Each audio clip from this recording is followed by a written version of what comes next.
बहुत बहुत स्वागत एवं अभिनंदन करता हूं। और दोस्तों, आज का सेशन स्टार्ट करने से पहले श्री रामचरितमानस के एक पंक्ति से आज का सेशन हम लोग स्टार्ट करना चाहेंगे, जो कि गोस्वामी तुलसीदास ने लिखा है कि बिनु हरि कृपा मिलहि नहीं संता। यहाँ पे संत का मतलब है गुरु। जब भगवान की कृपा होती है, हरि की कृपा होती है, तो हमें एक अच्छे गुरु से मुलाकात होती है। और आज हमें बताते हुए बहुत खुशी हो रही है दोस्तों कि आज एक ऐसे गुरु से हम लोग मिलने जा रहे हैं, जो ऐसे एक ग्रेट पर्सनालिटी है, एक रिनॉल्ड पर्सनालिटी है, जिनसे कि आज हम लोग बहुत सारी चीजें सीखेंगे। आज के मॉडर्न एरा के हिसाब से किस टाइप के एजुकेशन की जरूरत है आज हिंदुस्तान में, ये सारी चीजें आज हम लोग जानेंगे। उसके पहले मैं आप सभी को, जो आज के एक दिन बाद स्वतंत्रता दिवस आने वाली है, हम लोग 73 इंडिपेंडेंस डे सेलिब्रेट करने वाले हैं, मैं उसके लिए सभी हमारे विद्यार्थियों को, जितनी हमारी टीम मेंबर यहाँ पे जुड़े हुए हैं, मैं सबको बहुत बहुत शुभकामनाएं देता हूं। और आइए आज का सेशन स्टार्ट करने से पहले दोस्तों, एक छोटे से पीपीटी के माध्यम से आज हम लोग मैडम के बारे में जान पाए कि जो आज एक ग्रेट पर्सनालिटी हम लोग के साथ जुड़ी हुई है, क्या उनका प्रोफाइल है, क्या उनका कार्य रहा है, कितना उनका लंबा एक्सपीरियंस रहा है इस शिक्षा के क्षेत्र में। तो मैं अपने टेक्निकल टीम से रिक्वेस्ट करूंगा कि वो स्लाइड जो है डिस्प्ले करें। तो सबसे पहले आप सभी लोगों का बहुत बहुत स्वागत आज की क्लासेस में। और जैसा आज का टॉपिक है दोस्तों, मॉडर्न इंडिया एंड एजुकेशन। अगर हम बात करें तो आधुनिक भारत और शिक्षा, मतलब इस आधुनिक भारत में किस तरह की शिक्षा की आज इंपॉर्टेंस है, किस तरह की शिक्षा की आज नीड है, और किस तरह की शिक्षा अभी करंट में चल रही है, इन सारी चीजों पे जो आज के एक्सपर्ट हैं मैडम डॉक्टर ममता त्यागी जी, ये सेशन किया जाएगा। और मैं यही आशा करता हूं दोस्तों कि आज का जो सेशन होगा हम सभी के लिए, लाइफ के लिए एक वैल्यू एडिशन की तरह ये सेशन होगा, और हम सभी लोग जान पाएंगे कि आज किस तरह की एजुकेशन की सही मायने में आज हिंदुस्तान को जरूरत है। अगर मैं मैडम के बारे में बात करूं दोस्तों, तो मैडम का नाम जैसे मैंने बताया डॉक्टर ममता त्यागी इनका नाम है, और मैडम ने पीएचडी किया है एजुकेशन में। और आज के डेट में मैडम प्रिंसिपल भी हैं college of education Ghaziabad UP में। गाजियाबाद यूपी में एक कॉलेज ऑफ एजुकेशन है जहां पे मैडम ने एज ए प्रिंसिपल जो है कार्यरत हैं। और मैडम का जो एक्सपीरियंस है टोटल शिक्षा के क्षेत्र में, एजुकेशन के फील्ड में, वो 25 ईयर्स प्लस का एक्सपीरियंस है। मतलब अगर बात करूं दोस्तों तो 2.5 दशक से ज्यादा का एक्सपीरियंस है मैडम के पास इस शिक्षा के क्षेत्र में, मतलब 25 साल का एक्सपीरियंस है। तो आज हम लोग बहुत भाग्यशाली हैं कि आज कई सारी चीजें इस शिक्षा के बारे में आज हम लोग जानेंगे। Next slide please. अगर मैडम के हम लोग अवार्ड्स की बात करें दोस्तों, तो मैडम को भारत शिक्षा रत्न से गवर्नमेंट ऑफ इंडिया द्वारा सम्मानित किया गया है, जो कि ये बहुत बड़ी चीज है दोस्तों। एक ये हम सभी के लिए एक प्राउड मोमेंट है कि भारत शिक्षा रत्न सभी को नहीं मिलता है, ये उसी आदमी को मिलता है जिसने अब उस शिक्षा के क्षेत्र में एक मिसाल कायम किया हो, एक ऐसा माइलस्टोन अचीव किया हो जो कि एक काबिले तारीफ होता है, उसी आदमी को ये अवार्ड मिलता है। और आज हम सभी लोग प्राउड हैं और मैडम को कंग्रेचुलेट भी बोलना चाहेंगे कि मैडम को आज गवर्नमेंट ऑफ इंडिया ने इस अवार्ड से नवाजा हुआ है। और मैडम का जो कार्य करने का जो फील्ड रहा है दोस्तों, वो multi variate analysis of emotional intelligence with classroom interaction of secondary teachers. अगर मैं इसके बारे में आपको बात करूं दोस्तों, तो मैडम ने जो है विभिन्न क्षेत्रों में एनालिसिस किया हुआ है, विश्लेषण किया हुआ है कि किस तरह से एक भावनात्मक मुद्दों के साथ बच्चों से जुड़ते हुए, उन बच्चों से इमोशनल अटैचमेंट रखते हुए हम क्लास को इंटरेक्टिव बना सकते हैं, हम क्लास को इंटरेस्टिंग बना सकते हैं।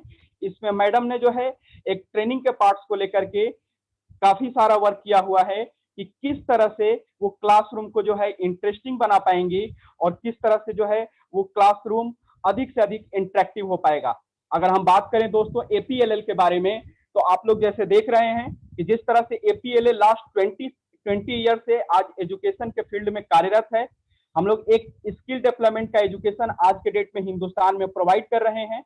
और इस 20 साल की जर्नी में दोस्तों आज एपीएलएल ने 20 लाख स्टूडेंट को कहीं ना कहीं उनके एक हुनर से विकसित किया है, उनके अंदर एक इस तरह का स्किल डेवलप किया है कि वो बच्चे आज अपने पैरों पे खड़े हैं, वो बच्चे आज आत्मनिर्भर हैं।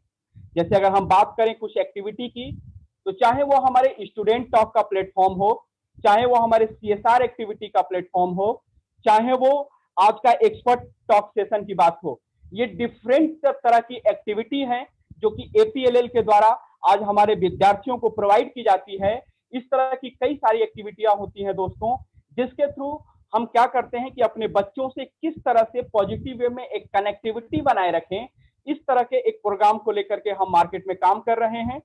इसी फील्ड में आज मैडम हम लोगों को और गाइडेंस प्रोवाइड करेंगी कि अपने कामों को हम लोग किस तरह से और बेहतरीन बना सकते हैं और आने वाले फ्यूचर में किस तरह से हम और एक बेहतरीन एजुकेशन इस हिंदुस्तान के हर कोने में हर युवाओं तक हम पहुंचा सकते हैं।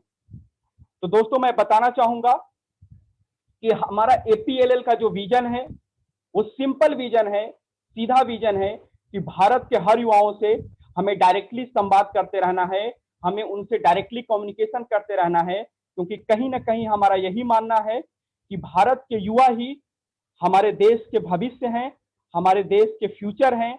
और अगर हमारे युवा मजबूत होंगे तो कहीं ना कहीं हमारे देश को एक सशक्त राष्ट्र बनने से, एक विश्व गुरु बनने से शायद विश्व की कोई भी ताकत नहीं रोक पाएगी। उसी दिशा में आज हम लोग मैडम का मार्गदर्शन प्राप्त करेंगे। और दोस्तों मैं आप सभी से यही रिक्वेस्ट करूंगा कि आप सभी लोग पेशेंस के साथ, डिसिप्लिन के साथ इस क्लास में अपनी उपस्थिति बनाए रखें। और आई होप कि आज का जो सेशन होगा बहुत ही शानदार और जबरदस्त होने वाला है। और आने वाले टाइम में मैडम के गाइडेंस से और भी सारे एक्सपर्ट जो हैं शिक्षा के क्षेत्र में, उनके गाइडेंस से हम लोग और बेहतरीन एजुकेशन, चाहे वो ऑफलाइन एजुकेशन की बात हो या ऑनलाइन एजुकेशन की बात हो, दोनों माध्यम से भारत के हर युवाओं को हम लोग उनके घर बैठे ये शिक्षा प्रदान करते रहेंगे।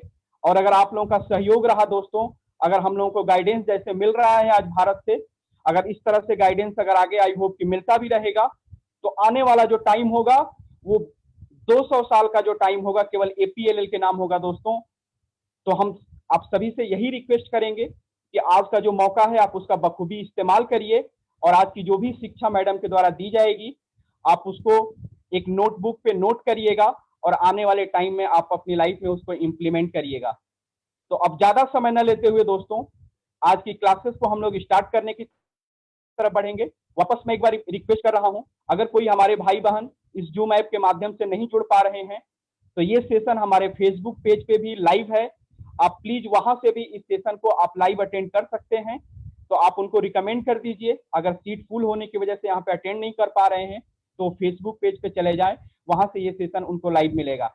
तो चलिए दोस्तों एक शानदार तालियों के साथ हम लोग मैडम का स्वागत करते हैं और बहुत बहुत वेलकम करते हैं कि मैडम प्लीज आपका बहुत बहुत स्वागत है आज एपीएलएल के प्लेटफॉर्म पे। और आज आप हम लोगों को शिक्षित करिए कि आज किस तरह की एजुकेशन को लेकर के इस भारतवर्ष को आगे बढ़ाने में हम लोग एक महत्वपूर्ण भूमिका जैसे निभा रहे हैं, आगे भी हम लोग उसको निभाते रहें। इसके लिए आपका मार्गदर्शन और आशीर्वाद हम लोगों को चाहिए। तो thank you so much all of you. और मैडम आपका बहुत बहुत धन्यवाद कि आपने अपने कीमती समय में से हम लोगों के लिए आज 1 घंटे का जो आपने समय निकाला है उसके लिए बहुत बहुत धन्यवाद और आपका बहुत बहुत स्वागत है madam. Please madam continue. Thank you. Thank you. सभी को मेरा नमस्कार। नमस्कार। सबसे पहले मैं आईपीएलएल को धन्यवाद देना चाहूंगी, उन्होंने इस ऑनलाइन कक्षा में मुझे मुख्य वक्ता के रूप में इसके लिए आमंत्रित। Thank you ma'am, thank you, welcome ma'am. एक बार फिर मैं धन्यवाद बोलना चाहूंगी पूरी टीम का, आपकी पूरी टीम को मैं एक बार फिर से धन्यवाद देना चाहूंगी कि आपने मुझे मुख्य वक्ता के रूप में ये स्थान प्रदान किया है। जैसा कि आप सब जानते हैं कि आज का हमारा टॉपिक है आधुनिक भारत और शिक्षा। इसमें टॉपिक में 3 शब्दों का प्रयोग किया गया है, आधुनिक, नंबर 2 भारत, नंबर 3 शिक्षा। सबसे पहले मैं आपसे शिक्षा की बात करना चाहूंगी कि शिक्षा कहते किसे हैं। जैसा कि आप सब जानते हैं कि शिक्षा वो शस्त्र है जिसके आधार पर आप अपने जीवन में विभिन्न परिस्थितियों से भी जूझ सकते हैं। शिक्षा आपको वो यंत्र है जो कि हर स्थान पर आपको विजय दिलाएगा। ये ऐसी चीज है जो कभी भी बर्बाद नहीं होती, इसको कोई चुरा नहीं सकता, ये बट नहीं सकती, ये आपके द्वारा अर्जित कमाया हुआ ऐसा धन है जो कभी भी नष्ट नहीं हो सकता है। इसके सहारे आप जीवन के हर मार्ग पर चढ़ते हुए चले जाओगे और शिक्षा को प्राप्त करते हुए सफलता भी आप ग्रहण करते रहेंगे।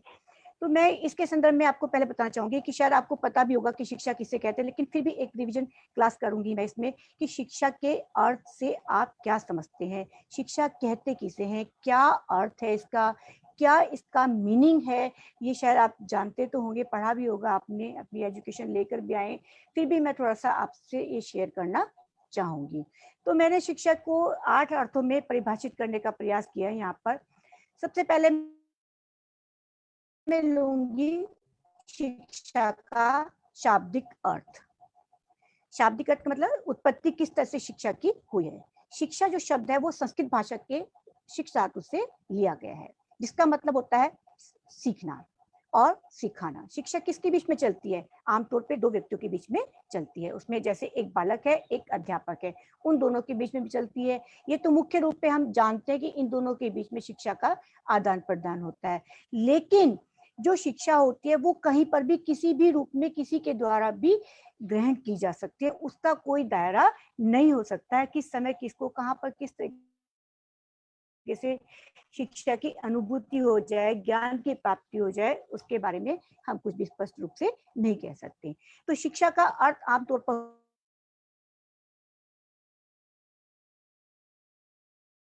हुआ सीखना और सिखाना, अर्थात ज्ञान की प्राप्ति कीजिए। इंग्लिश भाषा एजुकेशन क्या है? शिक्षा है। आप इसको ये कहेंगे कि जब हम बच्चों से पूछते हैं बच्चों एजुकेशन का मतलब क्या होगा, तो बच्चे हमें क्या जवाब देते हैं? मैम शिक्षा होता है। लेकिन शिक्षा को इंग्लिश में क्या कहते हैं? एजुकेशन। एजुकेशन शब्द कहाँ से लिया गया है? ये लैटिन भाषा से लिया गया है। ये भी दो शब्दों से मिलकर बना है, एडुकेट। एक का मतलब क्या है? अंदर से, और दूसरा का मतलब है बाहर। बालक के अंदर विभिन्न प्रकार की योग्यताएं होती हैं, क्षमताएं होती हैं, प्रतिभाएं होती हैं, लक्षण होते हैं, उनको बाहर निकालने का कार्य शिक्षा के द्वारा किया जाता है। शिक्षा के माध्यम से बालक के अंदर छिपी हुई प्रतिभाओं को निकालने का कार्य शिक्षा करती है। शिक्षा कैसे करेगी? वो शिक्षक के माध्यम से करते हैं। शिक्षा वो शिक्षक के माध्यम से कार्य किया जाएगा। तो जो हम ग्रहण कर रहे हैं उसको ग्रहण कराने वाला कौन है? हमारा शिक्षक है। वो शिक्षक हमारी कला को पहचानता है, हमारी योग्यताओं को पहचानता है, हमारी रुचियों को जानता है, हमारी योग्यताओं को पहचान के हमें उस मार्ग पर ले जाने का कार्य करता है। तो इसलिए हम कह सकते हैं कि एक शिक्षक के माध्यम से हमारी छिपी हुई प्रतिभाओं को शिक्षा बाहर निकाल देती है। तो ये हमने इसकी बात करी शाब्दिक अर्थ की। हिंदी में बताया आपको, संस्कृत भाषा से बताया, इंग्लिश भाषा से बताया। दोनों का पर्याय यही है कि किसी ना किसी रूप में बालक के अंदर छिपे हुए शक्तियों को बाहर निकाल दे, जिसके माध्यम से उसकी प्रतिभाएं विकसित हो जाएं और वो जो उसका लक्ष्य है उस लक्ष्य को निर्धारित करके सफलता को प्राप्त कर सके। दूसरा मैंने लिया है इसमें दार्शनिक अर्थ। शायद आप जानते भी होंगे दार्शनिक किससे बना है? दर्शन से। दर्शन किससे कहते हैं? देखना। आपने देखा होगा जो दार्शनिक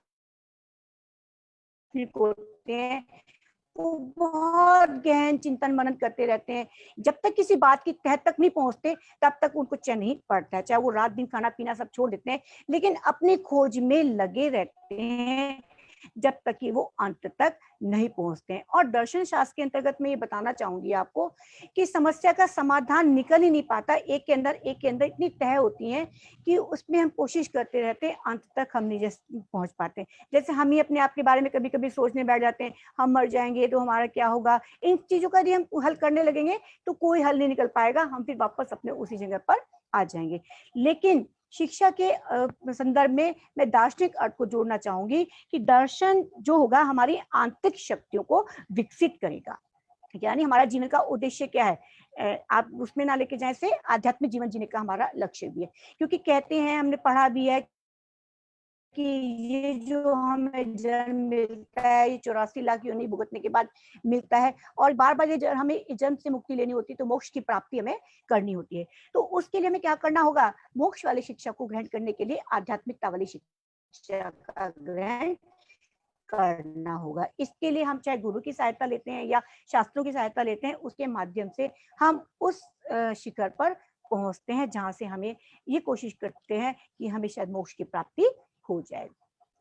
नंबर 3, मैंने शिक्षा का अर्थ को जोड़ा है सांस्कृतिक अर्थ के माध्यम से। सांस्कृतिक, जैसे कि आपको समझ में आ रहा है, संस्कृति से संबंधित होगा। हम अपने परिवार में रहते हैं, हमारे भी बच्चे हैं, हम भी किसी के बच्चे थे, तो हम कैसा चाहते हैं? हम ऐसा चाहते हैं जैसे हमारे, वो भी हम जैसे रहें। हमारी जो संस्कृति है, हमारे जो आदर्श है, हमारे जो मूल्य हैं, हमारे जो सिद्धांत हैं, जो हमने अभी तक अपने पूर्वजों से प्राप्त किए हैं, रीति रिवाज, परंपराएं, वो पीढ़ी दर पीढ़ी आगे चलते रहें। जैसे आज के कोरोना संक्रमण हो रहा है, ऐसे ही हम अपने संस्कारों को, अपने रीति रिवाजों, परंपराओं को चाहते हैं कि मेरे पास जो है वो मेरा बच्चा भी आगे उसको लेके जाए। ये मेरी कोशिश रहेगी कि मैं अपने बच्चों को वो संस्कार दे के जाऊं। तो मैं ऐसी शिक्षा देना चाहूंगी अपने बच्चों को कि जिससे उसका जीवन जो है सांस्कृतिक बन सके। चौथे अर्थ में मैंने शिक्षा के अर्थ को परिभाषित करने की कोशिश करी है सामाजिक अर्थ। मनुष्य क्या है? एक सामाजिक प्राणी है। सामाजिक प्राणी होने के नाते सारे कार्य उसके समाज में संपादित होते हैं। सुबह से लेके शाम तक सारे कार्य वो समाज में रहकर करता है, और समाज के लोगों के माध्यम से वो सारे कार्यों को संपादित करता है। यहाँ तक कि मनुष्य की अंतिम यात्रा भी समाज के कंधों पर ही होती है। उसको भी ले जाने के लिए 4 व्यक्तियों की उसको आवश्यकता होती है। तो इसलिए मैं कहना चाहूंगी कि जब व्यक्ति सामाजिक है, तो समाज में रहने के लिए, उसको जीने के लिए उस प्रकार के कर्तव्य करने पड़ेंगे, कार्य करने पड़ेंगे, जिसके माध्यम से वो बालक या वो व्यक्ति उस समाज में अपना, समाज से नहीं जुड़ेंगे तो कदापि सहयोग की आवश्यकता होती है। बिना सहयोग के हमारा कोई भी कार्य संपन्न नहीं होता है। तो जैसे कि आप सामाजिक, जैसे आप कोई काम कराने जा रहे हैं, बैंक में जा रहे हैं, तो क्या हो रहा है? वहां पर जो एम्प्लॉय बैठा है वो क्या कर रहा है? आपके कार्य कर रहा है, सामाजिक कार्य कर रहा है। आप ये कहेंगे कि मैम उसको तो तनख्वाह मिलती है, वो ये काम करेगा, पर तनख्वाह तो सबको मिलती है। परिवार को चलाने के लिए, अपनी आजीविका को चलाने के लिए, अपने भरण पोषण के लिए पैसों की तो आवश्यकता होगी, लेकिन उसके बदले में वो क्या कर रहा है? सेवा दे रहा है। वो उस तरह की सेवा दे रहा है, मान लो मैं अध्यापक हूँ तो मैं अपने छात्रों को शिक्षित करके सेवाएं प्रदान कर रही हूँ, तो कर तो मैं भी समाज सेवा ही रही हूँ, लेकिन समाज सेवा के बदले में मुझे कुछ अर्निंग हो रही है, क्योंकि मेरे साथ में और लोग भी जुड़े हुए हैं जिनका मुझे पालन पोषण करना होता है। तो व्यक्ति को सामाजिक होने की शिक्षा भी इसके द्वारा प्रदान की जाती है। हम जब पढ़ते हैं तो इसमें सारे चैप्टर्स, आपने देखा होगा, आपकी किताब मिलती है तो उसमें एक, मान ली हिंदी की ही बुक है, तो हिंदी की बुक में कहानी नीति से संबंधित भी होगी, देशभक्ति से संबंधित होगी, हंसी से संबंधित होगी, और परेशानी से संबंधित भी टॉपिक उसमें दिए गए होंगे। तो वो क्यों निर्धारित किए जाते हैं? कि जिससे एक बालक का सर्वांगीण विकास हो सके। सारे जो टॉपिक्स हैं वो उनको कवर कर सके, उससे उसका जो भी पक्ष है जिससे उसका विकास होने की उम्मीद है, वो सब डेवलप किए जा सकते हैं। इसलिए पाठ्यक्रम में भी ये सारे विषय जो है या चैप्टर जो है चुन के रखे जाते हैं। नेक्स्ट मैंने इसको लिया है वास्तविक अर्थ। वास्तविक अर्थ क्या होगा एजुकेशन का? एजुकेशन यदि आपने प्राप्त की है तो आपको अच्छे बुरे का ज्ञान हो जाएगा। क्या अच्छा है, क्या बुरा है, क्या शुभ है, क्या अशुभ है, इस सब की आपको जानकारी हो जाएगी। कैसे होगी? मान लीजिए आप कहीं पर जा रहे हैं, एक छोटा सा एग्जांपल मैं देती हूँ। आप रेलवे स्टेशन पर गए, वहां पर एक इंक्वायरी वाला व्यक्ति बैठा है जो आपको ये बताता है कि भाई ये ट्रेन इतने बजे आएगी, यहाँ से जाएगी, वहां से जाएगी। अब वो सुबह से लेके शाम तक आपके क्वेश्चंस का जवाब दे रहा है, तो क्या हो जाता है? इरिटेट हो जाता है। तो हम क्या कहते हैं, देखना कैसे जवाब दे रहा है, ढंग से जवाब नहीं दे सकता क्या? वो तो, हम तो एक व्यक्ति हैं पूछने वाले, वो लगभग हजारों व्यक्ति को जवाब देता है। तो उसकी भी तो एक क्षमता होती है कि किस तरीके से वो आदमी को टैकल करे। तो उसके लिए क्या होते हैं, जो मैंने देखा है, ये मेरा एक्सपीरियंस भी है, जो पढ़ा लिखा व्यक्ति होगा वो ऐसे शांत करेगा। भाई कैसे करें, वो उसकी भी तो मजबूरी है, सुबह से शाम तक पता नहीं हजारों आदमी उससे यही सवाल कर रहे हैं, तो वो किस किस को जवाब देगा। तो वहां पर हम क्या कह सकते हैं, तो पढ़ा लिखा व्यक्ति उस बात को समझ जाएगा, वो इरिटेट नहीं होगा और कहेगा ठीक है भाई, थैंक यू, आपने बहुत अच्छा जवाब दिया। उसको क्या होगा, मोरल सपोर्ट मिलेगा कि किसी ने मेरी बात को समझा है। नेक्स्ट आता है इसका दिव्य अर्थ। एजुकेशन का दिव्य अर्थ क्या होगा। दिव्य अर्थ में हम कह सकते हैं कि व्यक्ति के अंदर बहुत सारी चीजें आत्मिक होती हैं, आध्यात्मिक होती हैं, उसमें दिव्य शक्तियों का वास होता है, उनको बाहर निकालने के लिए कार्य किए जाते हैं। जैसे व्यक्ति जो दिव्य वाला होगा, आपने देखा होगा, उसमें आशावादी होगा, वो निराशावादी नहीं होगा, अपने सज्जनता उसके अंदर दिखाई देगी, अनुशासन होगा उसके अंदर जागरूकता होगी। ये सब कहाँ से आ जाएंगे, कुछ व्यक्तियों के अंदरूनी होते हैं, कुछ में डेवलप किए जाते हैं और कुछ परिस्थितिवश उत्पन्न हो जाते हैं। ये विभिन्न कारण होते हैं कि किस तरीके से व्यक्ति के अंदर ये वाले गुण डेवलप होते हैं। तो दिव्य अर्थ जो शिक्षा का अर्थ है कि व्यक्ति के अंदर आध्यात्मिकता से युक्त कुछ गुण उत्पन्न किए जा सकते हैं और कुछ ऑटोमेटिक भी होते हैं। नेक्स्ट मैं लूंगी संकुचित अर्थ। ये आम लोग जानते हैं संकुचित अर्थ क्या होता है। भाई पढ़ लिख लिए बस हो गया हमारा तो काम, चाहे कुछ उसको आए या ना आए, उसने 5वीं तक या 8वीं तक एजुकेशन ले ली, उसके बाद उसको हमने ठप्पा लगा दिया कि भाई आप तो पढ़े लिखे हो गए हो। उसका क्या हुआ, उसने एजुकेशन तो ली लेकिन उस एजुकेशन के आधार पर उसका विकास नहीं हो पाया है। तो वो विकास होना बहुत जरूरी है। जब उसका विकास नहीं हो जाता है तो वो हम उसको संकुचित अर्थ में डाल देते हैं। एजुकेशन तो ले ली उसने, थोड़ी बहुत जो भी कुछ उसको लेनी थी, लेकिन पूर्ण रूप से उसकी एजुकेशन विकसित नहीं हो पाई है, तो वो हम लेंगे संकुचित अर्थ। व्यापक एजुकेशन, व्यापक मीनिंग क्या होगा एजुकेशन का, ये आपके लिए सबसे ज्यादा इंपॉर्टेंट है। अभी तक जो मैंने बताया ये जनरल ये होते हैं, और हो सकता है आपने शायद आज पहली बार भी ये सुने होंगे कि इस तरीके से भी एजुकेशन के मीनिंग होते हैं। तो व्यापक अर्थ में 5 विकास जुड़े हुए होते हैं, जिसको पंचमुखी विकास भी कहते हैं। वो सर्वांगीण विकास की कैटेगरी के अंतर्गत भी आ जाते हैं, जैसे शारीरिक विकास, मानसिक विकास, आध्यात्मिक विकास, आर्थिक विकास, संवेगात्मक विकास। ये कैसे विकास हैं? सबसे पहले आप शारीरिक विकास की बात करिए। आपने अभी तक एजुकेशन ली हुई है, आप जानते होंगे, आपने अपनी क्लास में पीटी का पीरियड किया होगा, फिजिकल एजुकेशन का आपका पीरियड लगता होगा। वो क्यों लगाया जाता है स्कूलों में, क्या है उसके पीछे कारण?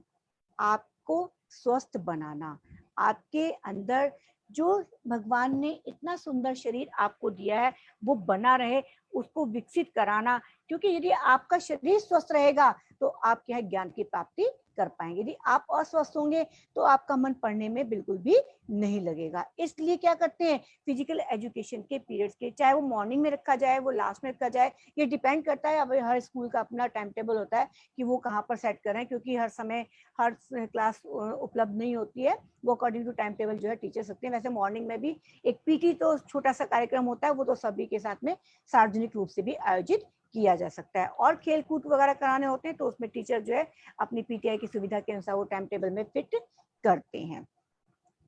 तो जब हम सर्वांगीण विकास की बात कर रहे हैं, पंचमुखी विकास की बात कर रहे हैं, तो उसके अंतर्गत हमने जब जैसे शारीरिक विकास की बात करी तो उसमें हमें क्या बताया जाता है उसमें कि आपको कैसा खाना पीना है, क्या चीज आपको अपने स्वास्थ्य को ठीक रखने के लिए लेनी होगी, जिससे कि आप जो है, यदि आपको कोई बीमारी परेशानी भी हो जाए तो आपके शरीर में इतनी इम्यूनिटी हो कि आप उस रोग से लड़ सके। आप स्वस्थ रहेंगे तो निश्चित रूप से आप सभी कार्यक्रमों में भाग ले पाएंगे। आपका मन ठीक रहेगा तो आप हर कार्यक्रम में प्रतिभागी कर पाएंगे। दूसरा मैंने कहा मानसिक विकास, माने नहीं कर पाएंगे। क्यों? क्योंकि सारा जो कार्यों का सिलसिला जारी होता है वो हमारे यहाँ से चलता है, क्योंकि यहाँ पर आपके विचार उत्पन्न होते हैं। जब विचार उत्पन्न होते हैं तो तभी आपको कार्य करने की प्रेरणा मिलती है। जब तक आपके पास विचार ही नहीं होंगे तो आप किसी भी कार्य को संपादित नहीं कर पाएंगे। कार्यों को चलाने के लिए सबसे पहले विचारों की उत्पत्ति होना अनिवार्य होगी। आपने अपनी लाइफ में भी देखा होगा कि भाई जब आप बैठे बैठे कुछ सोचने लगते हैं तो सोचते सोचते आपके दिमाग में आइडिया आ जाता है और आप उसी प्रकार से कार्य करने लग जाते हैं। कहाँ से उत्पन्न हुआ? वो आपके मस्तिष्क में वो आइडिया आया, आपने उसके अकॉर्डिंग वो कार्य आपने किया।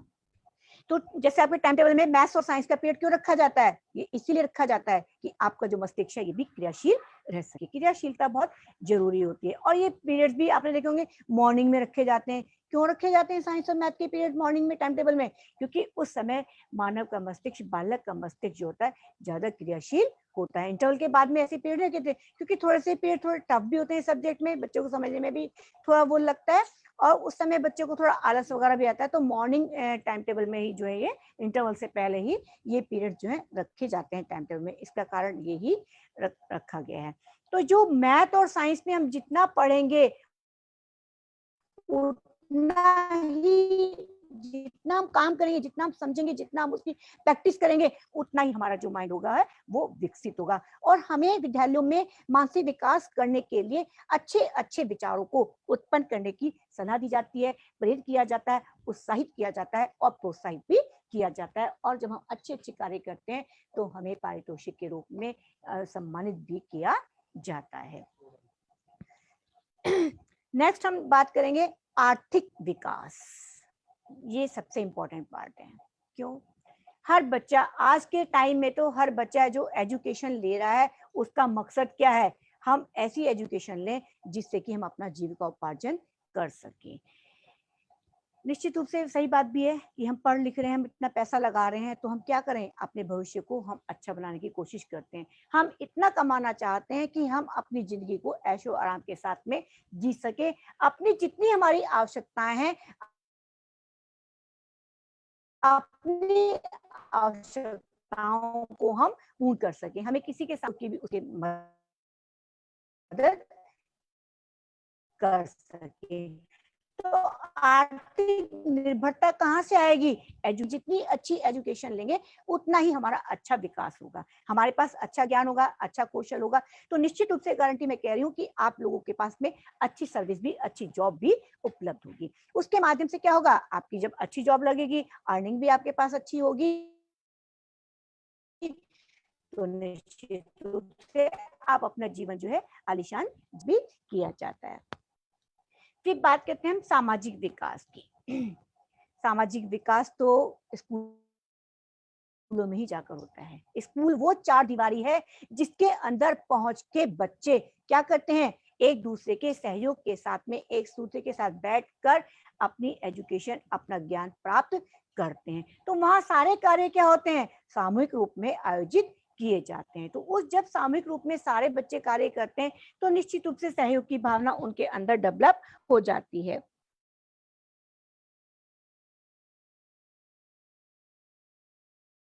मैम भी क्या कराती हैं? सारे कार्य को ग्रुप में करा रही हैं। कोई एक्टिविटी करा रही हैं तो बच्चों को एक साथ ले रही है। कोई प्रोजेक्ट दिया है तो भी टीम बना के उनके साथ काम करने के लिए। क्यों दिया है मैम ने कार्य? क्यों कराते हैं इस तरह के कार्यक्रमों का आयोजन स्कूलों में? क्योंकि उसे उस समाज में रहना है जिस समाज में उसके सारे कार्य दूसरों के सहयोग के द्वारा ही पूर्ण होंगे। तो जब सहयोग के सारे कार्य पूर्ण होंगे तो उसकी एजुकेशन देनी भी बहुत जरूरी है बच्चों को। तो वहां पर बच्चे जो है बहुत अच्छा सीख पाते हैं। नेक्स्ट मैं इसमें 5वां पॉइंट लूंगी, संवेगात्मक विकास। संवेगात्मक विकास का जो डेवलपमेंट होता है वो भी स्कूलों से स्टार्ट होता है। स्कूल में क्या होता है?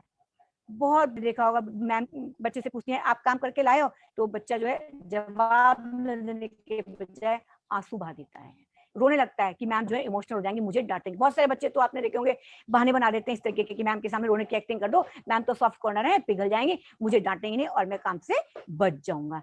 लेकिन वहां पर क्या होता है टीचर जो होता है बहुत समझदार होता है, सामने वाले को अच्छी तरीके से जानता है। बच्चे के पास जो योग्यता है छिपाने की या झूठ बोलने की, टीचर्स को पहचानता है। टीचर्स के सामने 35 बच्चे या 50 बच्चे बैठे हैं, वो हर बच्चे के बारे में अच्छी तरीके से जानकर रखता है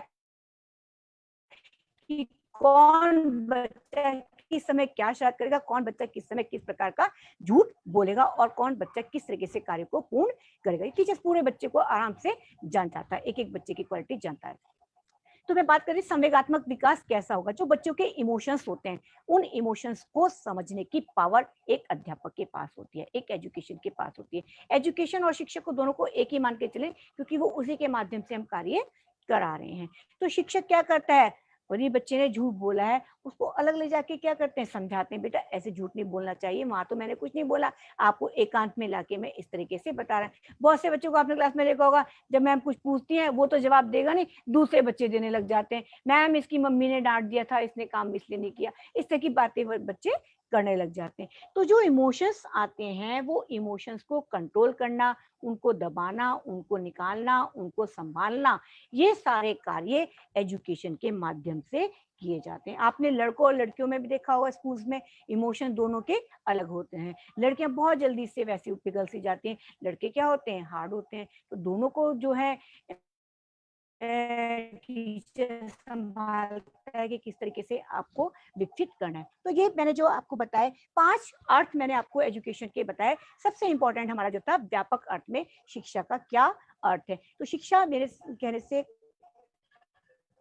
आप समझ गए होंगे कि शिक्षा वो यंत्रशील प्रक्रिया है, ये कभी भी समाप्त नहीं होती है। व्यक्ति बालक जिस दिन से पैदा होता है, उस दिन से लेकर मृत्युशैया तक जाने तक वो कुछ ना कुछ सीखता रहता है। एक छोटा सा, ये सीखते क्यों है, हम अपनी अपनी आवश्यकताओं के लिए सीखते हैं। जब जिस चीज की हमें आवश्यकता होती है, उसके अनुसार ही हम उसको सीख लेते हैं। जब छोटा सा बच्चा होता है, अपनी माँ का दूध चाहता है, तो वो उसको पता भी नहीं होता और उसको भूख लगी हुई, उसको वो पीना है। तो उस तरीके से जब स्टार्टिंग से बच्चा सीखता आ रहा है, तो उसके जीवन में तो बहुत सारे उतार चढ़ाव आएंगे, उन उतार चढ़ाव से वो सीखता हुआ चला जाएगा।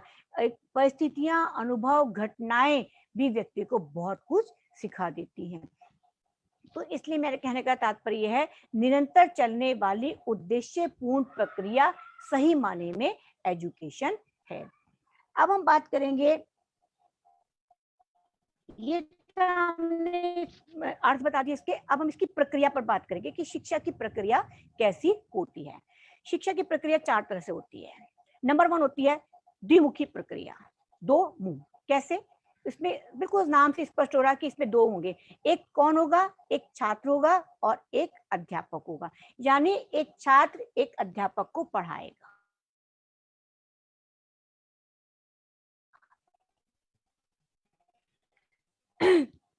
कैसे, उनसे भी सीखते हैं, बच्चों से भी हम ज्ञान प्राप्त करते हैं, इसलिए मैंने इस शब्द का प्रयोग किया है। वहां पर क्या है, बालक और अध्यापक दोनों क्या कर रहे हैं, शिक्षा ग्रहण कर रहे हैं और शिक्षा ले रहे हैं और दे रहे हैं। आदान प्रदान दोनों के बीच में एजुकेशन का हो रहा है, इसलिए ये द्विमुखी प्रक्रिया की जाती है।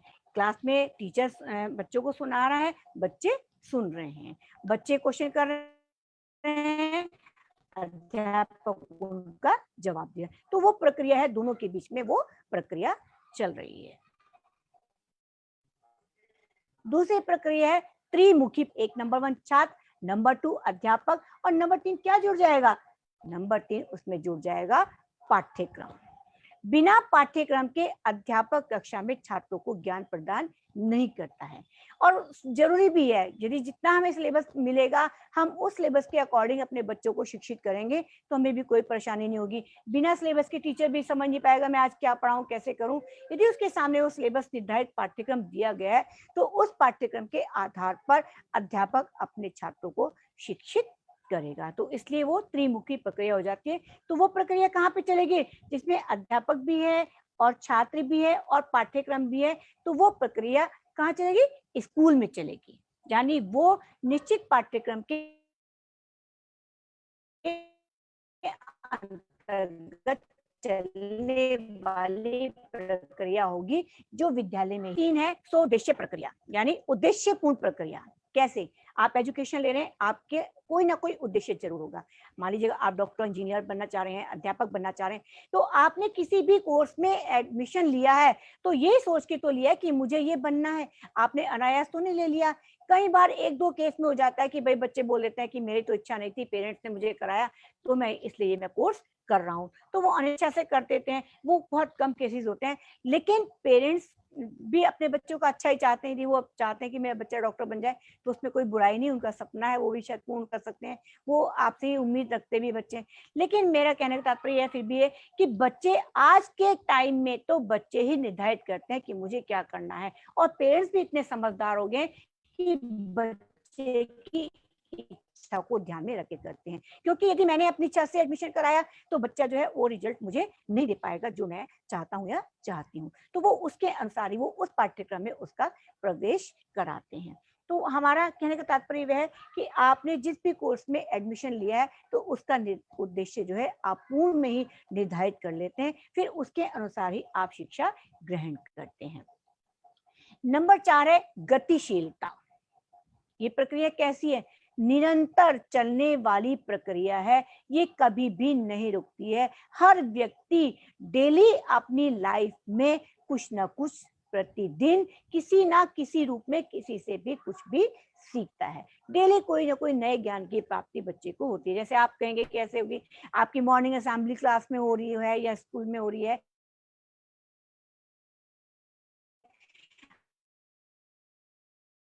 आपने क्या है वहाँ पे उस एक थॉट ऑफ द डे बुलाता है, उसी से आप फेसबुक व्हाट्सएप पे नए विचार आते हैं उनको भी पढ़ते हैं, न्यूज़पेपर में विचार लिखा होता है उनको पढ़ते, कहीं से भी मतलब आप उसको प्राप्त करेंगे। और बहुत सी जैसे आम जीवन में आप कार्य करते करते बहुत कुछ आप सीख जाते हैं। घटना घट गई, आपको पता लग गया, जैसे बिजली का प्लग है, बच्चे ने उसमें लगाया तो उसको करंट लगा, तो बच्चा नेक्स्ट डे उसको नहीं लगाएगा, क्योंकि उसको पता लग गया है कि मैं इसमें प्लग को लगाऊंगा तो मेरे को करंट लग जाएगा। बच्चे ने ही सीख लिया अपने आप ही, किसी को सिखाने की भी जरूरत नहीं पड़ी, बच्चा ऑटोमेटिकली उस चीज को सीख गया। तो ये निरंतर चलती रहेगी, कभी भी रुकेगी नहीं है। चाहे वो आप परिस्थितिवश सीख पा रहे हैं, चाहे किसी घटनावश सीख पा रहे हैं, आप जबरदस्ती सीख पा रहे हैं या आप अनायास ही सीख पा रहे हैं, तो वो निरंतर चलने वाली प्रक्रिया ही रहेगी। तो ये थी हमारी शिक्षा की प्रक्रिया। अब हम आगे बात करेंगे शिक्षा की आवश्यकता क्यों है। मैं इतना बोल रही हूँ तो आप ये कहेंगे मैम इसकी आवश्यकता पे तो आप प्रकाश डालिए कि क्यों हम एजुकेशन लें, क्या बिना एजुकेशन लिए हमारा कार्य नहीं हो सकता? नहीं हो सकता। आज के समय में तो बालक और बालिकाओं दोनों के लिए अनिवार्य रूप से शिक्षा की आवश्यकता है। क्यों? क्योंकि शिक्षा के माध्यम से ही आपका विकास होगा। भी मैंने पहले भी डिस्कस किया था, शारीरिक मानसिक सारे विकास वहां पे किए जाते हैं। तो सबसे पहले शिक्षा की आवश्यकता क्यों है? एक सुयोग्य नागरिक आपको बनाती है। आप जब पढ़ लिख लेते हैं, पढ़ लिख के आपको अपने देश के, अपने समाज के, अपने परिवार के प्रति आप अपने कर्तव्यों से परिचित हो जाते हैं कि हमारे क्या ड्यूटीज हैं, किन ड्यूटीज को हमें पूरा करना है। जैसे आप देश के लिए नागरिक बनेंगे तो आप कहाँ पे यूज कर पाएंगे अपने उसको? आप मत देकर। आपने जो इलेक्शन होते हैं उस इलेक्शन में आपका एक वोट कीमती होता है, उस वोट देने से आपका प्रतिनिधि चुनकर आपकी बातों को देश के लिए पहुंचाता है। तो वहां आपने क्या किया? आपने मत का सही प्रयोग किया तो आप क्या हो गए? देश के एक योग्य नागरिक कहलाएंगे। आपने सही प्रकार से सही व्यक्ति का चयन किया। आप किसी उसमें पड़ गए, किसी लालच में, किसी जातिवाद में, कुछ में करके आपने किया तो शायद मैं कहूंगी कि आपने जो वो अन्याय नहीं किया। तो शिक्षा क्या करती है? शिक्षा बताएगी कि कोई नहीं, हम सबसे अच्छे उम्मीदवार को चयन करते हैं। तो आपने क्या माना? आप देश के योग्य नागरिक उत्पन्न किए हैं। किसने? एजुकेशन ने आपको। नंबर 2 क्या होगा? नैतिक मूल्यों के जो आज हनन हो रहा है वो डेवलप एजुकेशन से ही होंगे। जो पतन मैं आज देख रही हूँ एजुकेशन का, वो एजुकेशन में नैतिक मूल्य विशेष रूप से वो कहाँ डेवलप होंगे? एजुकेशन से। इसलिए एजुकेशन बहुत जरूरी है। हम हर माता पिता अपने बच्चों को एजुकेशन दे रहा है, हर माता पिता, अभिभावक, शिक्षक अपने बच्चों को अच्छा ही बनाने की कोशिश कर रहा है, लेकिन फिर भी बहुत सारे ऐसे कारण हो रहे हैं जिनकी वजह से हम देखते हैं कि बच्चों के अंदर नैतिक मूल्यों का पतन होता जा रहा है। तो इसके लिए क्या किया जाता है? स्कूलों में विभिन्न कार्यक्रम आयोजित किए जाते हैं, पाठ्यक्रम रखे जाते हैं और टाइम टेबल्स में पीरियड्स भी लगाए जाते हैं जिससे बच्चे का ये डेवलपमेंट हो सके। नंबर 3 मैं कहूंगी संस्कृति का हस्तांतरण। एजुकेशन के माध्यम से क्या होता है? एक पीढ़ी से दूसरी पीढ़ी तक और तीसरी पीढ़ी तक हम क्या करते हैं? अपनी बात जो मूल्यों को हस्तांतरित करके जाने का प्रयास करते हैं। एक व्यक्ति आमतौर पे 3 पीढ़ियों को तो देख ही लेता है, जैसे दादा आमतौर पे आज व्यक्ति देख ही सकता है। तो उस तीनों पीढ़ियों में वो चाहेंगे कि जो हमारी धरोहर थी प्राचीन, वो जो हमारे पूर्वजों से हमें मिली थी, उसको हम आगामी पीढ़ी को हस्तांतरित करते हुए चले जाएं। यानी जो पूर्वजों की हम बात करते हैं तो उनके पास जो अच्छे संस्कार थे वो संस्कार हमारे अंदर ट्रांसफर हो गए और हमने अपने बच्चों के अंदर ट्रांसफर कर दिए, तो निश्चित रूप से हमें कहीं पर भी किसी भी प्रकार की कोई परेशानी नहीं होगी। यदि मेरा मानना यह है, यदि अच्छे संस्कार होंगे तो व्यक्ति से बुरे कार्य भी नहीं होंगे, तो इसलिए संस्कृति का हस्तांतरण भी करता है। नेक्स्ट है सार्वभौमिक मूल्यों का विकास एजुकेशन के माध्यम से किया जाता है। जो यूनिवर्सल ट्रूथ हैं इस संसार में, वो सब किससे आते हैं? एजुकेशन के माध्यम से आते हैं। क्यों? क्योंकि हमने जैसा पुस्तकों में पढ़ा, जैसा हमें हमारे अध्यापकों ने ज्ञान दिया, हम उनका अमल करते हैं। वो क्या कर रहे हैं? वो हमें गलत ज्ञान तो दे नहीं रहे, झूठा ज्ञान तो हमें देगा नहीं कोई भी। तो जो उनकी बात है उस बात को हम अमल करते हुए अपना विकास करते हैं। मान लो उन्होंने कहा कि सूरज जो पूरब में निकलता है, तो ये क्या है? यूनिवर्सल ट्रूथ है, ये बात को हम स्वीकार करते हैं। तो इन ऐसे तथ्यों से, ऐसे मूल्यों से, ऐसी बातों से क्या होता है? हमारा जो होता है विकास होता है, और ये चीजें हमें जो है शिक्षा ही देती है। शिक्षा जो कार्य करेगी वो शिक्षक के माध्यम से ही करेगी। तो इस तरीके से हमारे डेवलपमेंट हो जाता है। एक और इम्पोर्टेंट इसका पार्ट है शिक्षा की आवश्यकता के व्यावसायिक कुशलता। एजुकेशन के माध्यम से व्यावसायिक कुशलता आती है। कैसे? आजकल इतने सारे प्रोफेशनल कोर्स चलाए जा रहे हैं, हर प्रोफेशनल कोर्स को बच्चा करता है, और आज तो डिमांड में है बच्चे के कि एजुकेशन जैसे सिंपल बीए बीएससी ना करके बच्चा 12th के बाद में किसी प्रोफेशनल कोर्स में घुसने की कोशिश करता है कि यदि मैं टेक्निकल एजुकेशन लूंगा, प्रोफेशनल क्वालिफिकेशन अपनी इंक्रीज करूंगा, तो मुझे आगे जॉब के अवसर उपलब्ध होंगे। और आज जरूरी भी है, समय की मांग भी है कि आपके हाथ में टेक्निकल हुनर होना जरूरी है। किताबी ज्ञान तो सब ले लेते हैं, पुस्तक पढ़ के तो आप भी सब पास हो जाते हैं, लेकिन जब तक आपको व्यवसाय से संबंधित ज्ञान नहीं होगा तब तक आप अच्छी तरह से अपना विकास नहीं कर पाएंगे। क्योंकि आज के दौर में कंपटीशन इतना हो गया है कि उसमें फाइट करना बहुत बड़ी बात हो गई है। तो हर व्यक्ति का जो लेवल होता है वो एक जैसा तो होता नहीं है। भगवान ने इतनी रचनाएं हमारे यहाँ पे उत्पन्न की है, तो सबके मस्तिष्क का क्या प्रतिशत क्या है? Different different. कोई 100% वाला है, कोई 90% वाला है, कोई 10% वाला है। तो सर्वाइव तो सभी करेंगे ना इस दुनिया में, जीविका उपार्जन करने के साधन तो सभी उपलब्ध कराएंगे। वो डिपेंड करेगा, उसके हाथ में हुनर है तो वो शायद ज्यादा ले सकता है, कोई अपनी पढ़ाई के बल से कर सकता है, कोई अपने कार्य के बल से कर सकता है। जीविका उपार्जन तो सब करेंगे। लेकिन मैं जो बात करी थी प्रोफेशनल कोर्स की बात करी थी, प्रोफेशनल कोर्स यदि आप करते हैं तो निश्चित रूप से वहां पर आपको वो एजुकेशन दी जाती है जिसके माध्यम से आप उस हुनर को सीखकर उसके अप्लाई करेंगे तो आपको निश्चित रूप से एक अच्छे जॉब की अपॉर्चुनिटी प्राप्त होगी। नेक्स्ट मैं बात करूंगी, सबसे इंपॉर्टेंट है ये वाला भी, सामाजिकरण।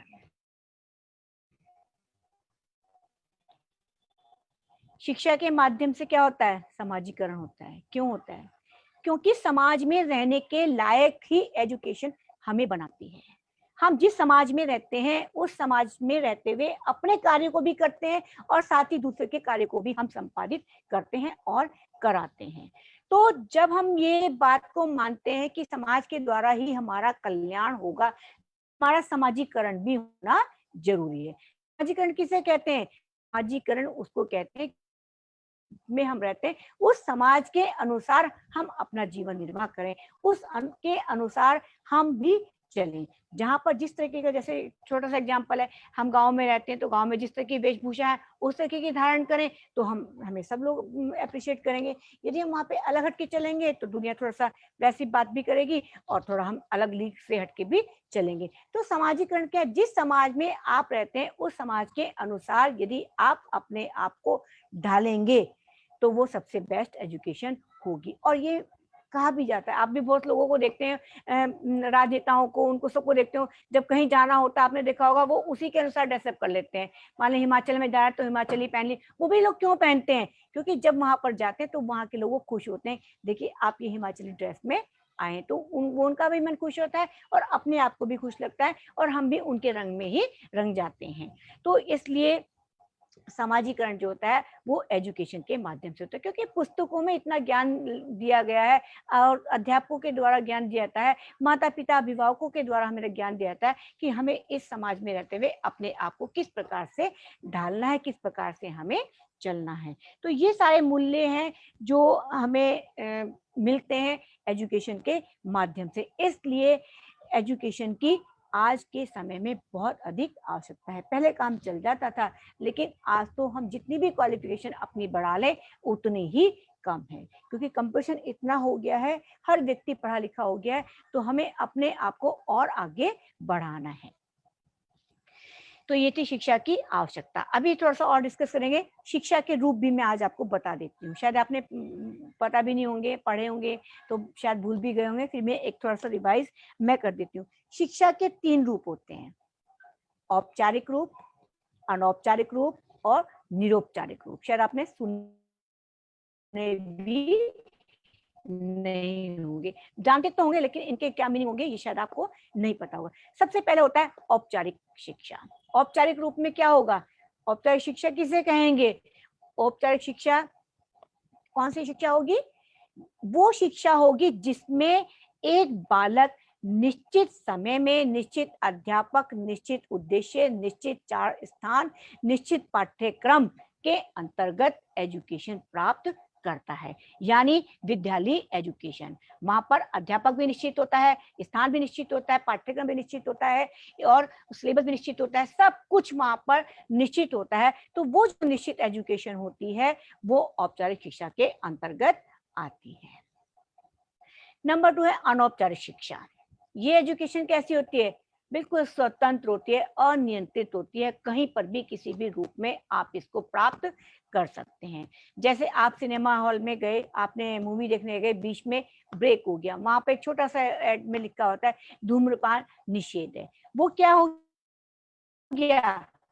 वो भी एजुकेशन हो गया। आपने उसे पढ़ा और आपने उसे अपने जीवन में अमल कर लिया, तो क्या बन गया? वो एक एजुकेशन बन गई। आप मान लीजिए होटलों में जाते हैं, वहां लिखा होता है कि आप दूसरों के साथ वैसा व्यवहार कीजिए जैसा आप चाहते हैं। ये भी क्या है? वहां पर भी आपको एजुकेशन मिल रही है, यानी कि आप किसी भी रूप में, किसी भी प्रकार से, कहीं पर भी, किसी भी सोर्स से एजुकेशन प्राप्त कर सकते हैं। उसने क्या कर दिया? आपका परिवर्तन कर दिया। जब आप खाना खाने बैठे किसी रेस्टोरेंट में, वहां आपने वो स्लोगन लिखा हुआ देख लिया, आप जो व्यवहार करते हो उसके साथ में जो छोटा सा व्यवहार, छोटू जरा आना लेकर आना, तो आप ऐसे हट के बोलते, आपने वो स्लोगन पढ़ा, आपने एकदम अपना हृदय परिवर्तित कर लिया। कितना अच्छा छोटू को लगेगा और कितने आपको मन की शांति को होगी। तो वो उस स्लोगन से ही आपने अपने आप को परिवर्तित किया। तो वो क्या थी? वो एक शिक्षा थी। आजकल बहुत सारे बच्चे रोज इतने सारे स्लोगन सुबह से ही शुरू हो जाते हैं व्हाट्सएप वगैरह पे, लेकिन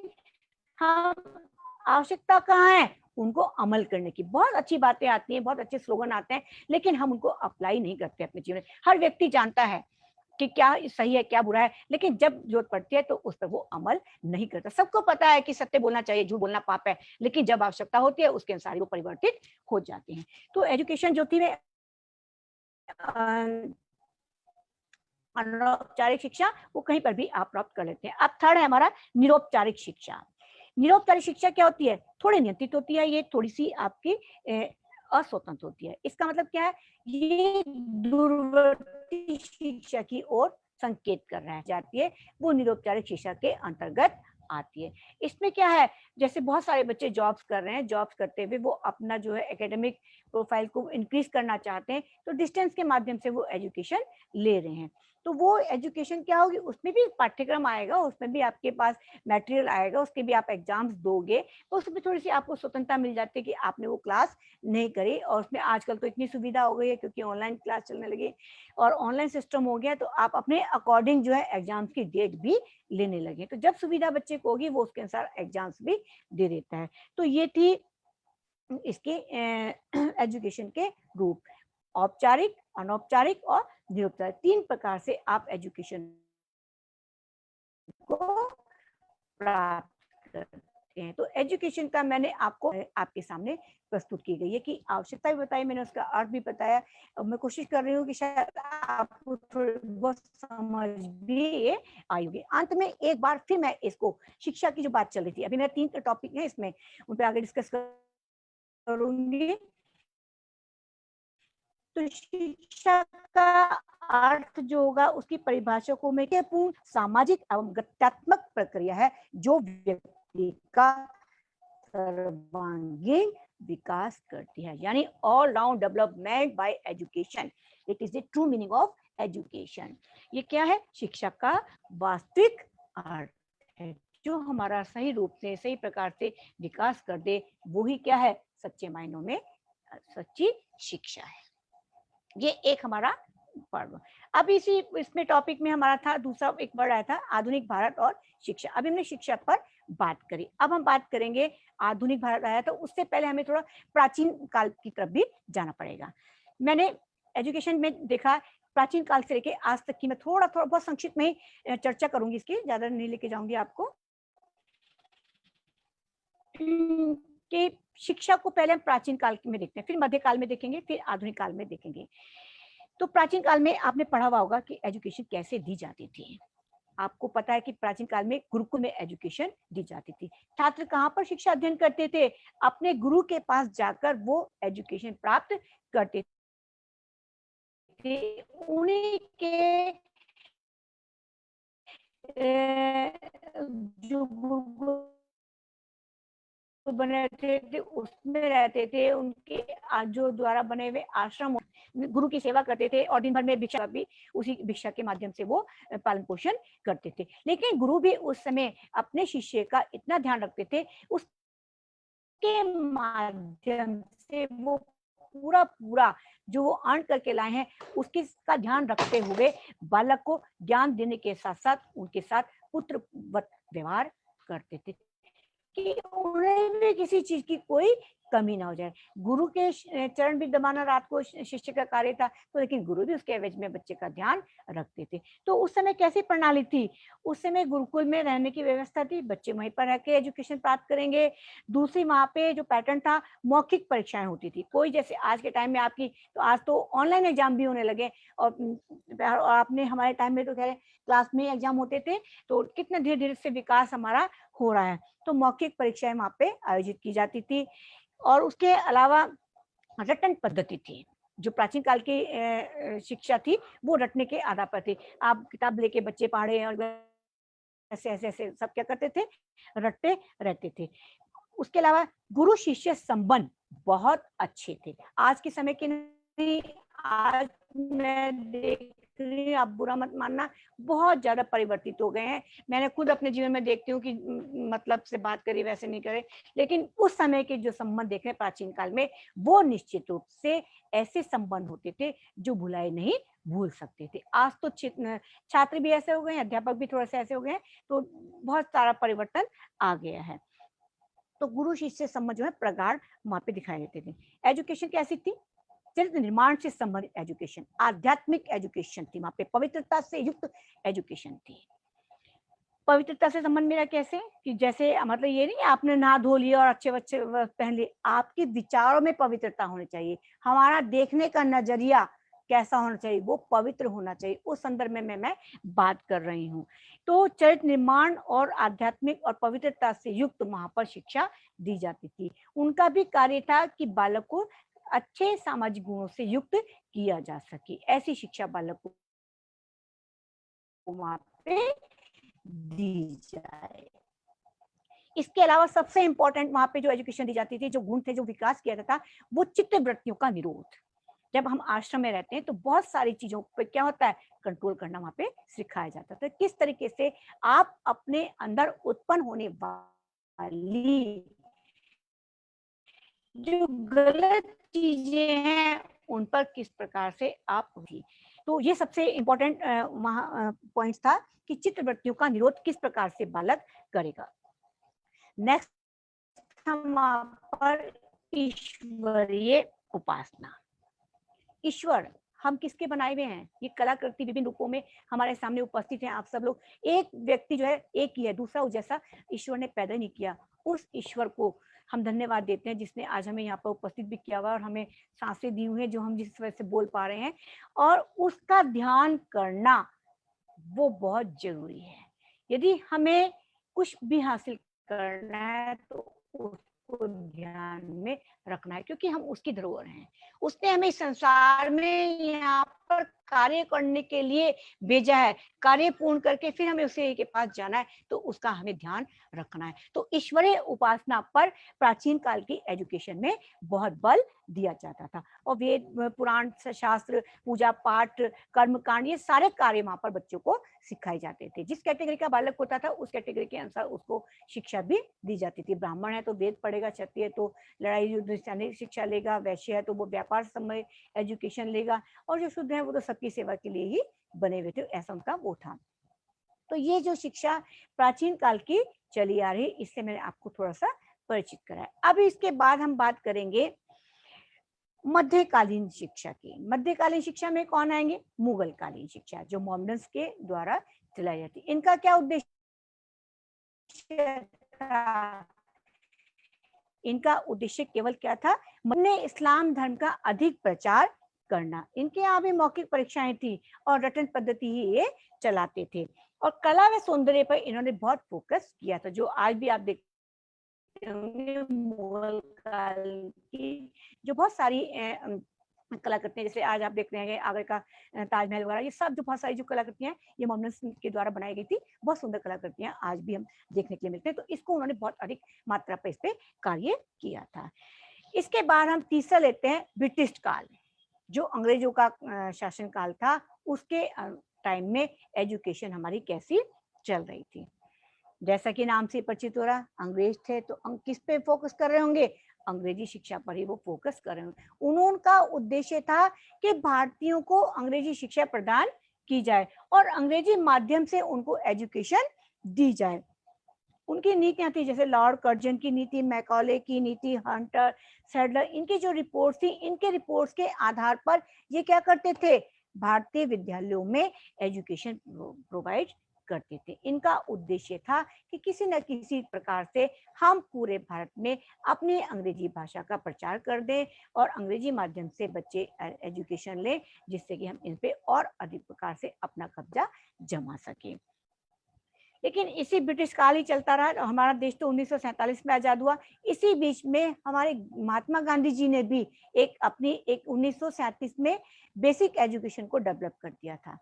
उसमें क्या था, वो उनकी शिक्षा आज भी बहुत सारे विद्यालयों में चलती है। बेसिक शिक्षा के अंतर्गत रोजगार परक शिक्षा उन्होंने निर्धारित की थी। उसमें बच्चे को ऐसा बनाना है कि वो पढ़ भी नहीं पाता तो काम का हुनर उसके अंदर इतना हो जाए कि वो उसके माध्यम से अपनी जीविका उपार्जन कर सके, साथ ही अपना पालन पोषण कर सके, अपने अधीनस्थ जो भी उसके पालन करने के योग्य बालक बालिका या माता पिता हैं उनका भी वो भरण पोषण कर सके।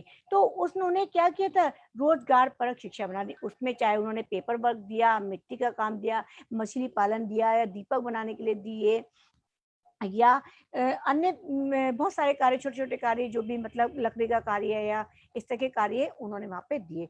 और उन्होंने क्या कहा महात्मा गांधी ने कि बच्चों को जो शिक्षा दी जाएगी वो उसकी मातृभाषा में दी जाए, क्योंकि मातृभाषा पे हर बालक की पकड़ होती है, वो उसमें अच्छी तरीके से समझ जाता है, उस शिक्षा को उसको प्रदान किया जाना चाहिए। इसके अलावा उन्होंने कहा कि बालक आत्मनिर्भर बने। आत्मनिर्भर कब बनेगा, जब वो अर्न कर रहा होगा, क्योंकि अपनी कमाई से जो बच्चा लेता है, खरीदता है, उसको बहुत ज्यादा उसकी खुशी होती है, वो दूसरों के सामने हाथ नहीं फैलाता। तो वो कब बनेगा? जब उसके अंदर हुनर होंगे और उस हुनर से वो क्या करेगा, उसकी जीविका उपार्जन कर पाएगा। तो आत्मनिर्भरता युक्त एजुकेशन, बेसिक शिक्षा मुख्यतः गांधी जी ने दी थी, जो आज भी पाठ्यक्रम में शामिल की गई हुई है। इसी के बीच में फिर हम बात करें, अब हम आ जाते हैं आधुनिक भारत की, जो 1947 के बाद में हम एजुकेशन देखते हैं। उसमें हमारे यहाँ पर बहुत सारे आयोग बने, जैसे कोठारी आयोग है और मुदाले कमीशन है। इन्होंने बहुत सारे शिक्षा के क्षेत्र में कार्य किए, आयोग गठित किए, उसके माध्यम से बताया कि किस तरह से किस चीजों की आज भारत में आवश्यकता है। तो उसमें इन्होंने क्या किया, पौर शिक्षा को शामिल किया, स्त्री शिक्षा को शामिल किया, तकनीकी शिक्षा को शामिल किया और अल्पसंख्यकों की शिक्षा को शामिल किया, एससी एसटी को इन्होंने निःशुल्क शिक्षा के लिए प्रेरित किया। ये सारे कार्य जो हैं इनके द्वारा संगठित करके अपनी कमीशन ने इन्होंने सिफारिश भेजी, जो आज भी लागू है, जो चल रही है, हमने हमारे यहाँ पे देख रहे हैं, आज भी हम उनको यहाँ पे लागू किया गया है। 1986 में जो नीति बनी थी 10+2+3, वो आज भी अभी तक चल रही है। और अब जो है आगामी अभी नई शिक्षा पॉलिसी आएगी, जो आपने काफी देखी भी होगी, अभी काफी सर्कुलेट हो रही है। उस पर शायद अभी बच्चों को थोड़ा सा समझने में थोड़ा टाइम भी लग सकता है, और अभी इस बार लागू भी नहीं हुई है। तो अभी तक आप उस वाली पॉलिसी के अंतर्गत आप एजुकेशन ले रहे थे, अब शायद नई एजुकेशन के माध्यम से आप बहुत सारे विभिन्न कोर्सों को करेंगे। तो अब मेरी बात, ये मैंने इसका पार्ट लिया आपका कि किस तरीके से प्राचीन काल से लेके आधुनिक काल में अब हम आ गए। अब हम कौन सी दौर में चल रहे हैं? बिल्कुल हाईली मॉडर्न एजुकेशन दौर में चल रहे हैं, जहां पर तकनीकी एजुकेशन ने अपना पूरा फोकस किया हुआ है, अपना पूरा दबाव बना के रखा है। आज जो आप क्लास ले रहे हैं, मेरी क्लास भी आप किसकी वजह से ले रहे हैं?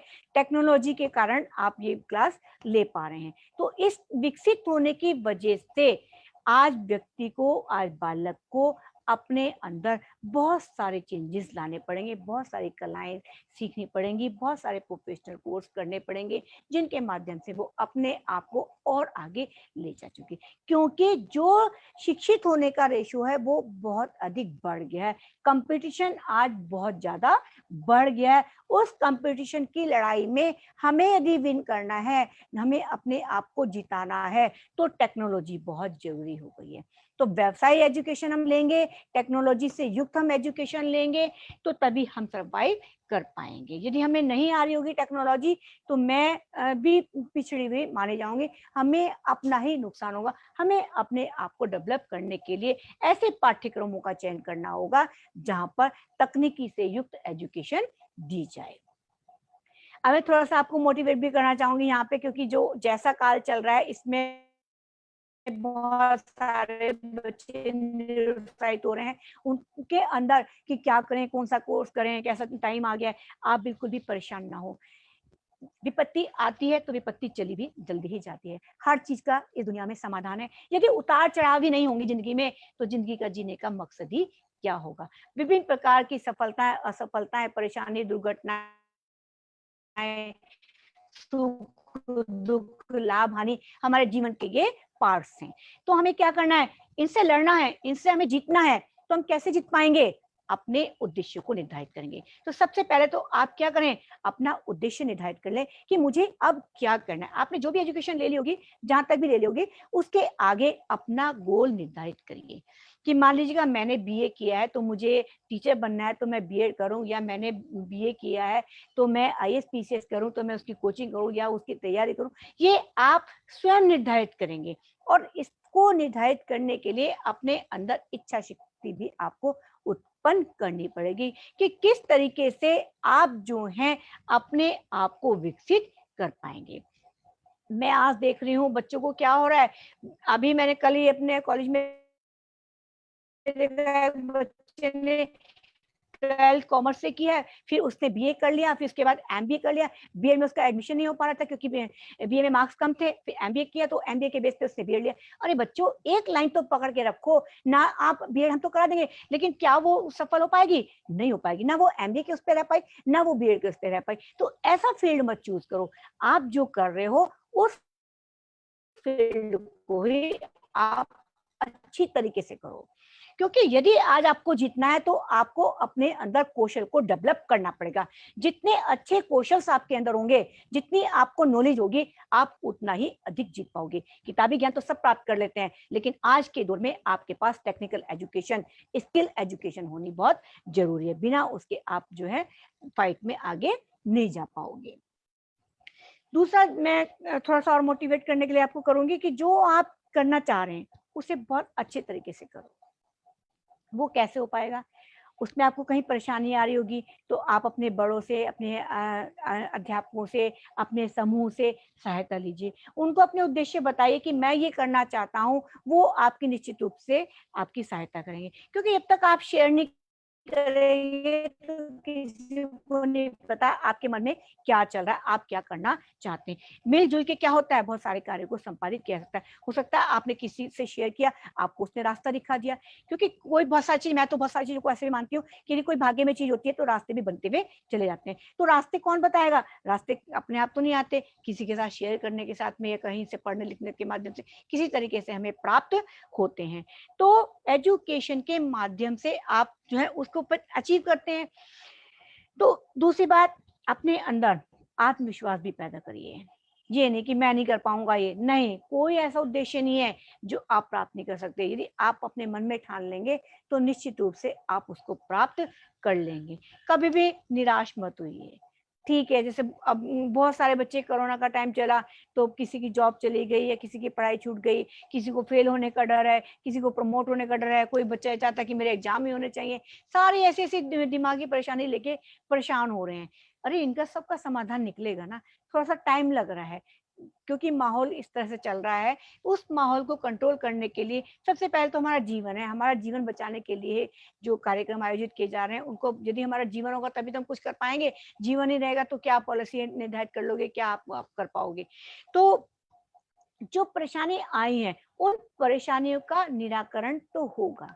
यदि निराकरण नहीं होगा तो परेशानी नहीं होती, परेशानी है तो निराकरण है, दोनों एक दूसरे के पर्याय हैं, तो ये तो दूर हो जाएंगे। तो अपने दिमाग में आप किसी प्रकार की टेंशन मत रखिए, टेंशन खत्म होने वाली है आपकी। आप बस अपना उद्देश्य निर्धारित करके जो आपको करना है उस चीज पर आप सोचना स्टार्ट कर दीजिएगा। अपनी परेशानी को मत देखो, अपने फायदे को देखो, आपका फायदा कहाँ होगा, क्योंकि परेशानी तो आई और चली जाएंगी। आप अपने फायदे को देखो, मैं ये कोर्स करूंगा तो मुझे इस तरीके के जॉब्स मिलेंगे, मुझे ये रास्ते मेरे क्लियर होंगे।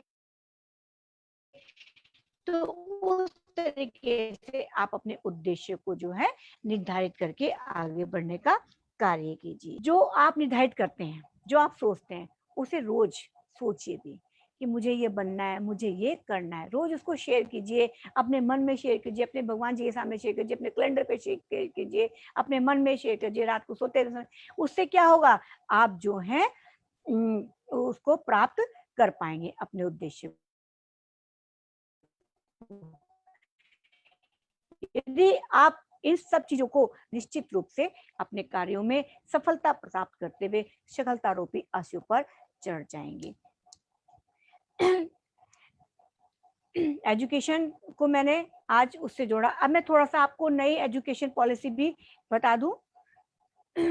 आपने शायद पढ़ तो ली होगी, कहीं पर देखी भी होगी कि एजुकेशन पॉलिसी जो है क्या है। जो अभी तक आप पढ़ रहे थे, अब आप बहुत सारी नई एजुकेशन पॉलिसी आ गई। उसमें क्या है, अब आप एक साथ 2 डिग्री भी ले सकते हैं। जैसे अभी आप जिस एज ग्रुप में होंगे, आप एक साथ 2 डिग्री भी ले सकते हैं। आप एक साथ जो है साइंस सब्जेक्ट भी पढ़ सकते हैं, और आर्ट्स का सब्जेक्ट मेरा हो रहा है जो मुझे अलॉट किया गया था। तो मैं फिर भी थोड़ा सा डिस्कस कर देती हूँ कि जो एजुकेशन में जो पॉलिसीज आने वाली हैं अभी आगामी जो लागू होंगे, उसमें आप आर्ट्स और साइंस कॉम्बिनेशन भी एक साथ ले सकते हैं। पहले आप आर्ट्स के सब्जेक्ट से ले सकते हैं, साइंस ले सकते हैं, अब आप केमिस्ट्री के साथ में हिस्ट्री भी आप पढ़ सकते हैं। तो ये बहुत अच्छा आपका बेनिफिट हो गया और एक साथ आप 2 डिग्री भी ले सकते हैं।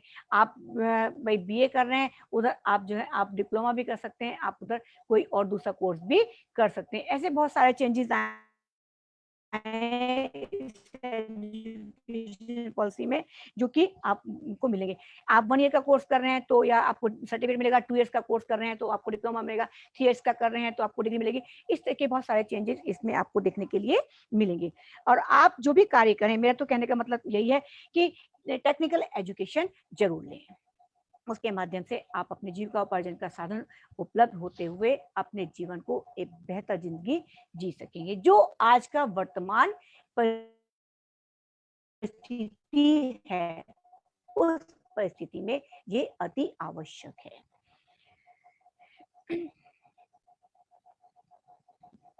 कोई मुझसे कोई क्वेश्चन करना चाहेगा तो आप कुछ भी पूछना चाहें तो आप मुझसे पूछ सकते हैं। मैं समझती हूँ कि आज जो मैंने आपको जितना भी मैं दे पाई हूँ, शायद मैं कोशिश तो मैंने की है कि आपको समझाऊं कि इस तरह से, फिर भी जो भी कुछ त्रुटि रही होगी मैं उसके लिए आपसे क्षमा प्रार्थी हूँ। मैं चाहूंगी एपीएलएल वालों टीम से अनुरोध करना चाहूंगी कि कृपया स्क्रीन पर आए। Thank you ma'am. मैम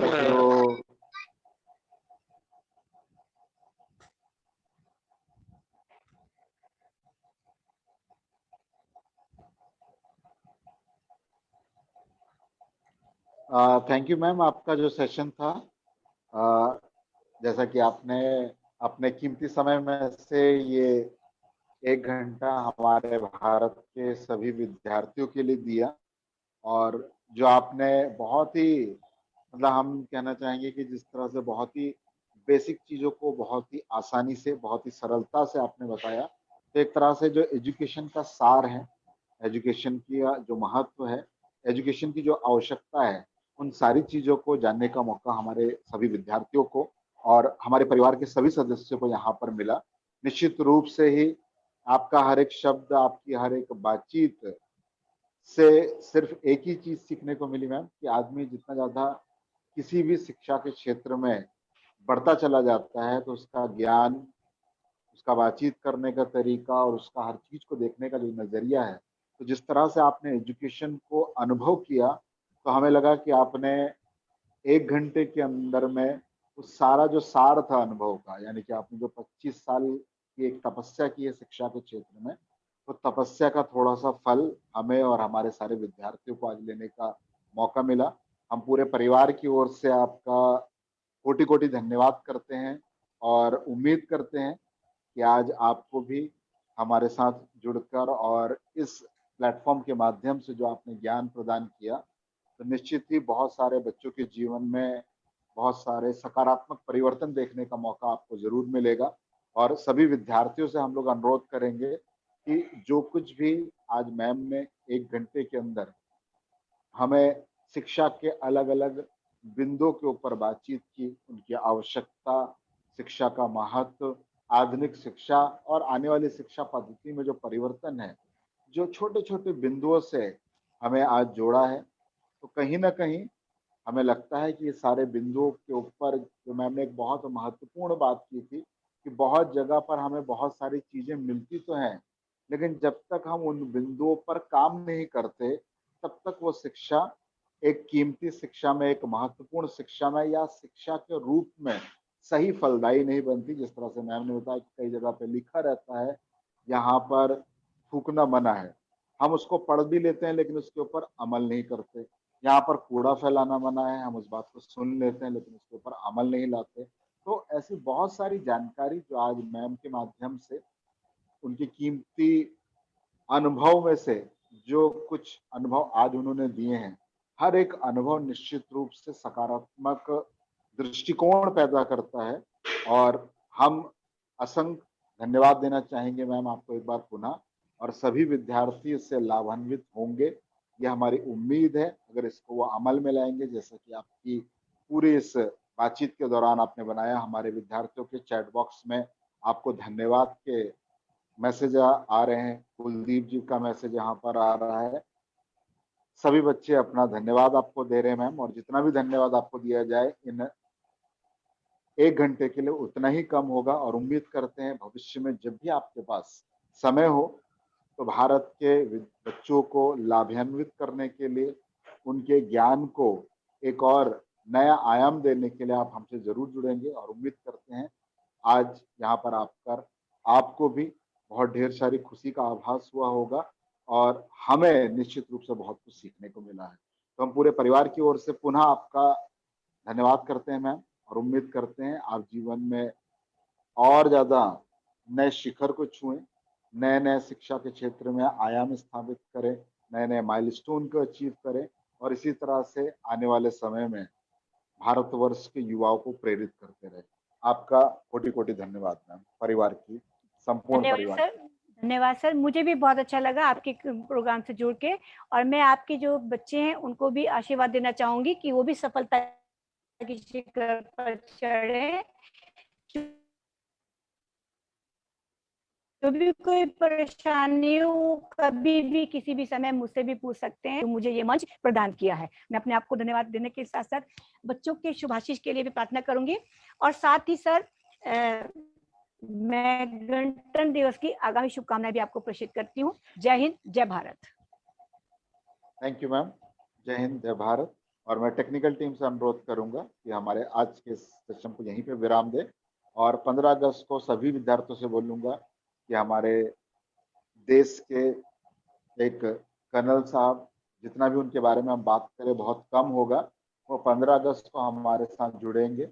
एक गौरव का पल होगा कि देश की या मातृभूमि की सेवा करने वाले फौजी अपना अनुभव और फौज के बारे में, और किस तरह से वहां पर फौज में आज के युवा अपना करियर बना सकते हैं, उसके बारे में बातचीत करेंगे। आप हमारे से इस प्लेटफॉर्म के माध्यम से अवश्य जुड़े। 11 बजे ये सेशन होगा, शनिवार 15 अगस्त के दिन। धन्यवाद। टेक्निकल टीम से निवेदन है कि आज के सेशन को विराम दें। धन्यवाद।